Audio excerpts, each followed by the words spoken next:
Woo!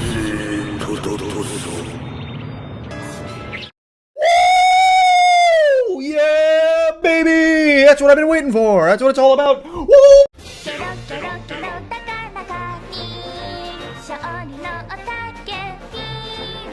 Assalamualaikum dan kembali lagi ke Izzat Review semua. Okey, dekat dalam video kali ni Izzat nak buat sedikit perbahasan tentang parodi daripada Atras series sekali lagi. Yang mana yang pertama tu Izzat ada buat tentang Kurosuke 7 yang merupakan parodi daripada Atras 7. Dan untuk video kali ni Izzat nak buat sedikit perbahasan tentang satu karakter yang berasal daripada siri anime yang cukup popular di zaman dulu, iaitu Sergeant Frog ataupun Kiroro Gonso ya. Yang mana dekat dalam siri anime tersebut telah pun menampilkan satu parodi daripada karakter Zeton yang dipanggil sebagai ZZZ Totoso ya. Jadi kalau kau nak tahu apa saja yang menarik, make sure kau stay tune dekat dalam video Z kali ni, okey? ZZZ Totoso ataupun lebih dikenali dengan nama Z merupakan sejenis parodi yang dibuat berdasarkan Zeton ya. Dan dia telah pun muncul di dalam episod ke-153 dan juga 154 siri anime Kiroro Gunso.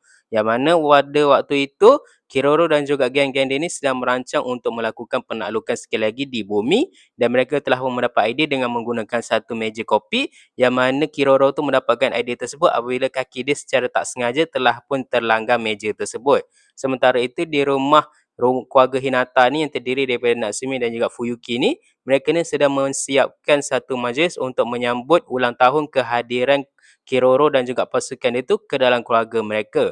Tapi walaupun perkara tersebut tidak berjalan dengan lancar apabila meja tersebut telah pun bertindak di luar kawalan dan melakukan kerosakan di rumah mereka. Natsumi sememangnya berasa sangat marah dengan tindakan Kiroro itu sendiri. Tapi Kiroro menjelaskan kalau itu merupakan salah satu bentuk penaklukan yang lebih aman kalau nak dibandingkan dengan yang lainnya. Tapi bagaimanapun apa yang dikatakan oleh Kiroro tu ternyata meleset sama sekali ya, apabila mereka ni melihat keluar ternyata berlaku kemusnahan yang memang sangat besar diakibatkan oleh penggunaan meja tersebut. Yang meja tersebut telah pun berubah menjadi robot dan melakukan kemusnahan dan juga kekacauan di bandar yang menyebabkan mereka semua tu memang sangat terkejut dan tak percaya tentang perkara tersebut. Kururu menyatakan kalau perkara tersebut bukanlah berlaku disebabkan dia sendiri, tapi disebabkan meja tersebut telah pun menerima satu gelombang elektromagnetik yang menyebabkan meja tersebut akhirnya hilang kawalan dan melakukan kekacauan. Dan disebabkan itu, Dororo yang memang terkenal dengan kemampuan bela diri dia telah pun turun untuk membantu dan juga menyelamatkan semua orang serta memusnahkan setiap meja yang ada tu dengan menggunakan dia punya ability. Sampailah dalam satu pertarungan tu, pedang dia secara tak sengaja telah pun patah dan dia terpaksa menggunakan satu teknik yang dipanggil sebagai Assassin Magic Table Flip untuk memusnahkan kesemua unit tersebut. Dan Natsumi ini memang rasa sangat marah dan dia meminta Kiroro dan juga pasukan dia ni untuk membersihkan semula sampah yang telah pun mereka buat. Kiroro telah pun meminta Fuyuki ini untuk menggunakan Kerobal itu untuk dia ni memperbaiki segala kekacauan yang dia telah buat. Tapi Fuyuki waktu ni dia memang dah terasa hati dengan apa yang Kiroro tu buat. Jadi dia tidak mahu menolong Kiroro, dan Kiroro, Tamama, Giroro dan juga Kururu ni terpaksalah melakukan pembersihan itu sendiri. Dan waktu itulah baru Kiroro ni tahu kalau dia memang dah terbuat silap yang sangat besar, kerana keluarga Hinata tu berhasrat untuk menyambut kehadiran mereka semua tu dengan hati yang terbuka serta menganggap mereka semua tu sebagai satu keluarga. Tapi disebabkan dia punya rancangan, benda tersebut tidak menjadi dan dia justru telah pun melukakan hati orang yang selama ni berjasa kepada dia. Disebabkan rasa bersalah tu, Kiroro, Tamama dan juga Moani telah pun pergi ke Alien Town yang terletak di bawah tanah untuk mereka ni mencari kraftangan untuk mereka ni memberi kepada keluarga Hinata ni sebagai bentuk tanda minta maaf. Tapi ada satu perkara yang terjadi kat situ, sebabnya kebanyakan alien yang berniaga di situ tiba-tiba sahaja ingin menutup kedai mereka dan segera pergi dari situ. Dan salah seorang pekedai itu menyatakan mereka ni perlu bersiap sedia dengan kehadiran satu makhluk yang sangat menakutkan, yang mana nama dia tu memang susah untuk disebut. Sesiapa yang cuba sebut nama raksasa tu, memang diorang tu akan tergigit lidah mereka tu. Dan setelah melakukan perbincangan, mereka memang tahu kalau makhluk tersebut memang ingin menuju ke bumi dan dia pun ingin memakan semua action figure yang ada.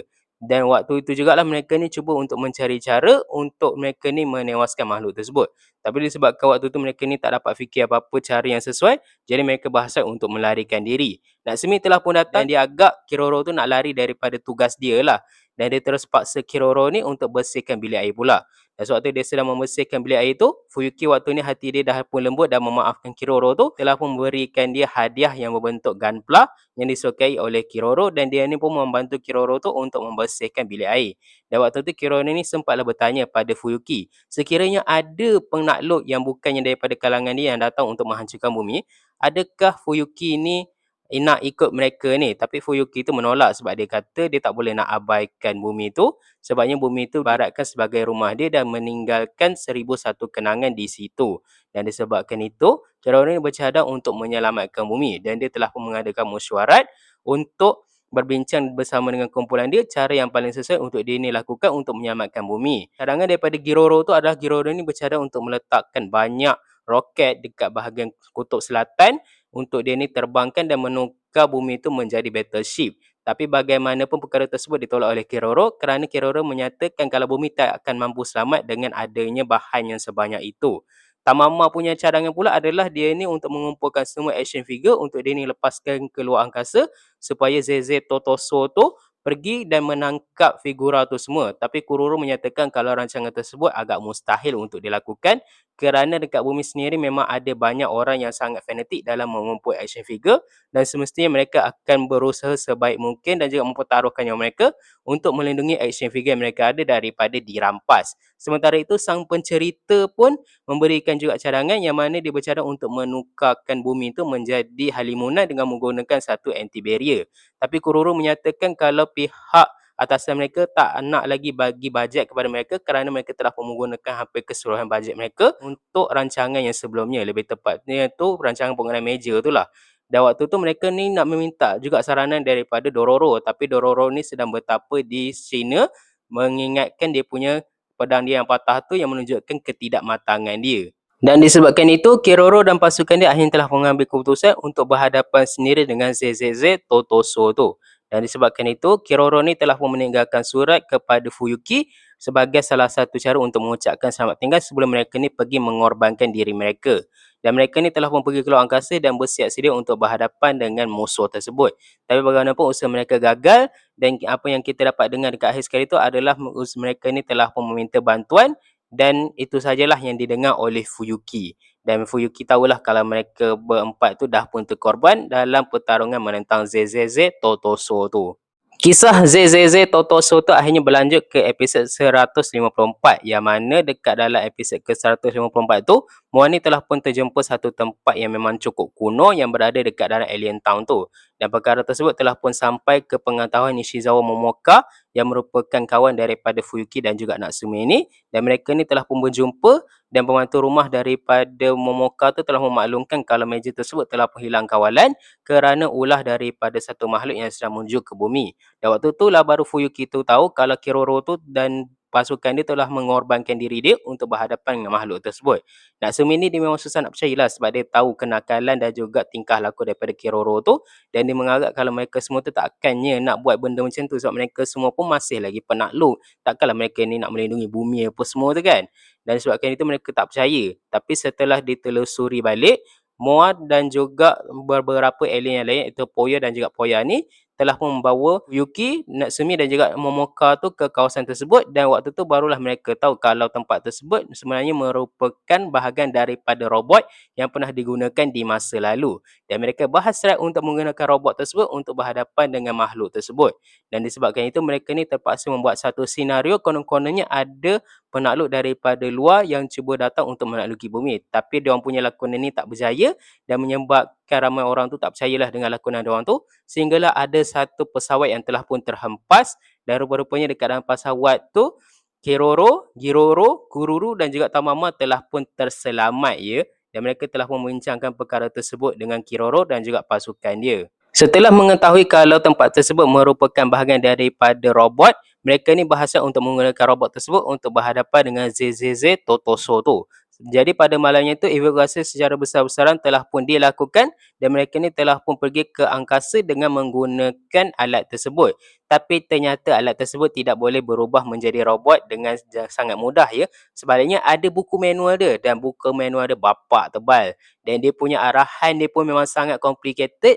Dia memang sangat boleh buatkan lidah kita tu berbelit-belit kalau kita cuba nak ikut cakap tu. Jadi nak tak nak mereka ni terpaksa untuk melakukan yang terbaik mereka mampu untuk berhadapan dengan ZZZ Totoso tu sebelum bumi akhirnya dimusnahkan.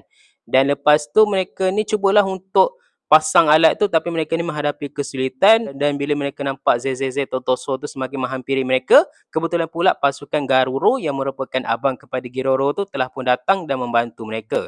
Dan Garuru merupakan satu-satunya karakter di dalam siri tersebut yang mampu untuk mengucapkan nama ZZZ Totoso tu tanpa dia ni tergigit lidah sama sekali. Sebabnya banyak karakter yang gagal untuk menyebut nama tersebut. Salah satunya tu adalah Giroro, dan juga pencerita pun gagal juga untuk menyebutkan nama raksasa tersebut dengan lancar.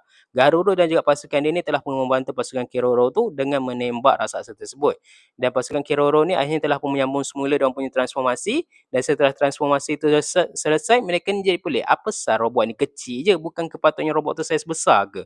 Dan setelah ditelusuri balik, rupa-rupanya apa yang mereka naik tu sebenarnya merupakan satu daripada 6 bahagian robot tersebut. Jadi maknanya mereka memerlukan lagi 5 bahagian lagi untuk membentuk robot yang sememangnya besar.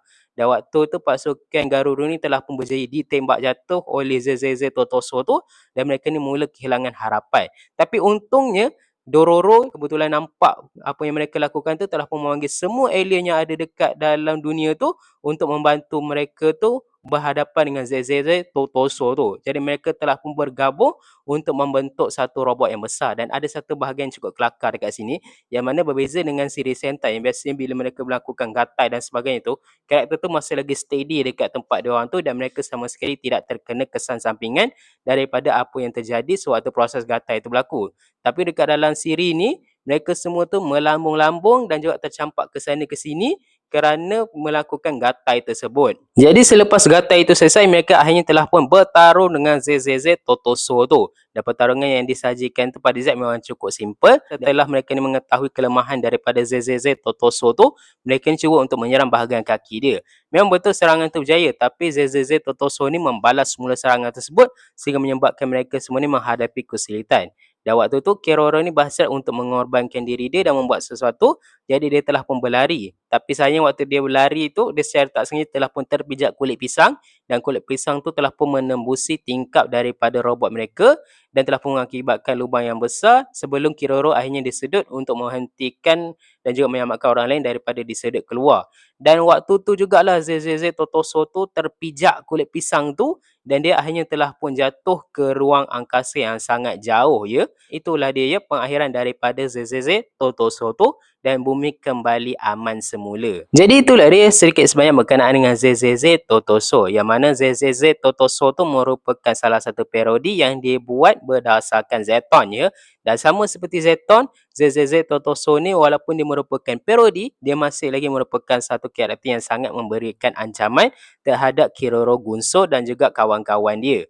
Tak hanya itu saja, tapi motif daripada warna ZZZ Totoso tu memang sangat mirip dengan Zeton, di mana ia merupakan perpaduan di antara warna hitam, warna kuning dan juga warna putih. Tak hanya itu saja, persamaan yang lain yang dimiliki oleh ZZZ Totoso dan juga Zeton tu adalah mereka berdua ni selalu menyebutkan nama mereka sendiri. Macam Zeton yang selalu menyebutkan nama dia sendiri, macam tu jugalah karakter ZZZ Totoso ni selalu menyebutkan nama dia juga. Dan pada Z, karakter ZZZ Totoso ni memang sangat mirip dengan Zeton ya. Apatah lagi bila kita tengok di zaman sekarang ni, karakter dia tu memang sangat mirip dengan Zeton yang berasal daripada Shin Ultraman.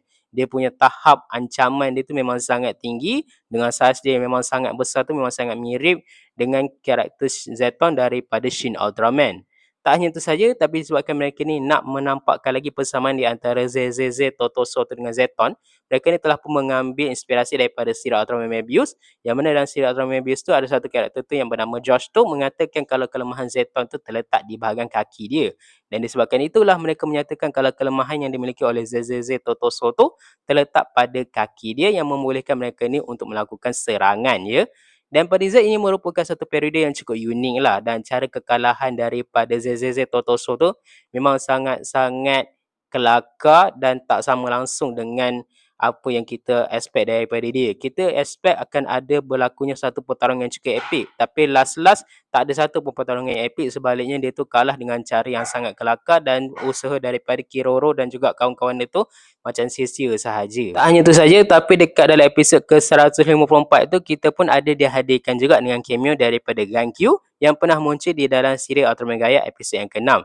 Cumanya Gankyu yang muncul dekat dalam episod tersebut tu telah pun dimodifikasi dengan kepala dia tu dikecilkan dan dia mempunyai antena yang jauh lebih kecil yang mana dia merupakan salah satu alien yang bersama dengan alien lain yang datang untuk membantu Kiroro dan juga kawan-kawan dia. Tak hanya itu saja, tapi ZZZ, Totoso dan juga Gankyu tu merupakan sebahagian sahaja parodi daripada Ultraman yang dibuat oleh Kiroro Gunso tu. Sebabnya Kiroro Gunso ni selalu menghadirkan parodi daripada Ultraman juga. Salah satunya tu adalah daripada karakter Whittleman yang secara terang-terang memiliki wujud fizikal yang sama dengan Ultraman. Tapi dia tu dibuat dalam bentuk parodi sahaja.